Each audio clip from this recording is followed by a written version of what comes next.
En gros, on se retrouve devant des dilemmes complètement inhumains. On doit choisir si on donne à boire ou si on donne à manger. Bonjour, je suis Jérôme, responsable déploiement d'urgence chez Handicap International et je rentre tout juste d'une mission de 3 semaines au Darfour, au Soudan. L'enjeu principal de cette mission, c'était d'évaluer une nouvelle zone pour pouvoir étendre les opérations d'Handicap International au Soudan, et notamment dans une zone contrôlée par un groupe rebelle qui s'est déclaré neutre, et du coup c'est une zone où il y a beaucoup de personnes qui viennent trouver refuge, donc c'est une forte zone de réponse humanitaire. Et une des spécialités d'Handicap International, c'est de mettre en œuvre des chaînes d'approvisionnement pour tous les acteurs humanitaires. Et la zone du Darfour est une des zones qui représente les plus grands enjeux en termes d'approvisionnement au monde aujourd'hui. Les obstacles sont très conséquents, qu'ils soient administratifs, qu'ils soient sécuritaires ou qu'ils soient physiques. Les bonnes routes ne sont pas utilisables à cause de la sécurité.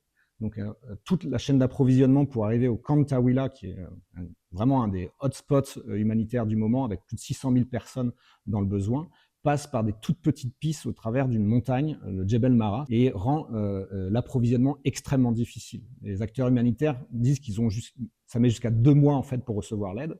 Et tout l'enjeu de cette mission, c'est de trouver tous les moyens pour accélérer cet approvisionnement, pour pouvoir apporter une aide immédiate aux personnes qui ont des besoins vitaux. Tawila, c'est une petite ville de 20 000 habitants. Et depuis 2 ans et demi, c'est un flot continu de personnes qui viennent prendre refuge dans cette ville. Et aujourd'hui, en fait, vous avez une étendue immense qui s'étale sur plusieurs dizaines de kilomètres, sur un plateau aride. Et on a vraiment cette impression d'océan, de paille et de bâches, d'abris de fortune. Et c'est une population équivalente à la population de Lyon. On parle de quasiment 600 000 personnes dans ces camps de fortune. Ce qu'on a vu, c'est des arrivées de personnes dans un état de dénuement, mais absolu, avec absolument plus rien. Beaucoup étaient blessés, avec des blessures par balle, des signes de torture, et les témoignages de ces personnes étaient absolument horrifiques. On a eu une litanie d'horreurs entre extorsion, passage à tabac, meurtre, viol et de multiples violences. Et donc ces personnes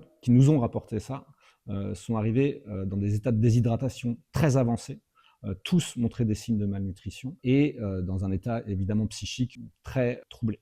Ce qui est très frappant quand on rentre au Soudan, c'est le fait qu'il n'y a plus aucun service de base qui fonctionne. C'est-à-dire qu'il n'y a plus d'eau, plus d'électricité, plus de services de santé. Ce qu'on souhaiterait que le grand public comprenne, c'est qu'on a ici affaire à une des plus grandes crises humanitaires du moment, et une crise que nous on appelle négligée, on pourrait même dire ignorée, voire mise au placard. Les besoins sont immenses. Et aujourd'hui, on a besoin en fait d'un soutien de la communauté internationale. D'abord pour faire respecter le droit international humanitaire, pour garantir aux acteurs humanitaires comme nous de pouvoir travailler en toute sécurité.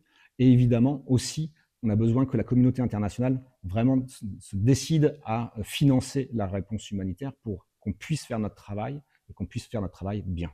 30 millions de personnes dans le besoin, 24 millions de personnes en insécurité alimentaire.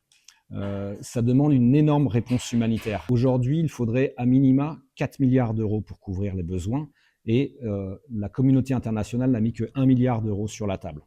Donc avec le quart des financements, vous ne pouvez faire que le quart de la réponse. Donc ça veut dire que vous devez choisir qui vous aider et comment vous aider. En gros, on se retrouve devant des dilemmes complètement inhumains. On doit choisir si on donne à boire ou si on donne à manger.